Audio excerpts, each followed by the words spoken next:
Hello everyone, আসসালামু আলাইকুম। জুম্মা মুবারক সবাইকে। আজকে ফ্রাইডে স্পেশাল রান্নাবান্না কী আয়োজনে ছিল তাই আপনাদের সাথে শেয়ার করছি।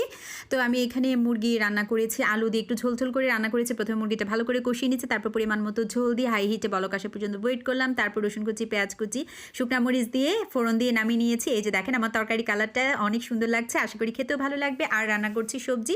এখানে প্রায় আমি 8-9 রকমের সবজি নিয়েছি, সব কিছু কেটে কুটে ধুয়ে ভালো করে মশলার সাথে কষিয়ে নিয়েছি এবং এখানে মুগ ডালও ইউজ করেছি। আমার কাছে সবজিতে মুগ ডাল ভালো লাগে।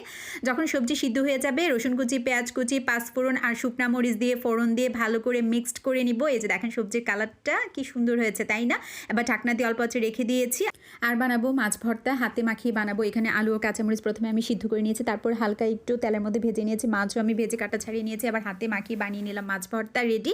এবার একটু ডাল চচ্চড়ি রান্না করবো। এখানে আমি 2টা ডিম কাঁচামরিচ পেঁয়াজ দিয়ে ভেজে ছোটো ছোটো করে পিস করে নিয়েছি। মুগ ডাল, মুসুর ডাল আগেই সিদ্ধ করে রেখেছিলাম। এবার ডিমগুলো দিয়ে নেড়ে চেড়ে হাই হিটে বলক আসা পর্যন্ত ওয়েট করবো, তারপর ফোড়ন দিয়ে নামিয়ে নিব। এই ছিল আজকে শুক্রবারের আয়োজন। যদি ভালো লাগে আমার ভিডিওটা লাইক কমেন্ট করে পাশে থাকবেন। ইনশাআল্লাহ নেক্সট আবার নতুন কিছু নিয়ে আমি সুলতানা হাজির হয়ে যাবো। সেই পর্যন্ত সবাই ভালো থাকেন, সুস্থ থাকেন। আল্লাহ হাফিজ, আসসালামু আলাইকুম।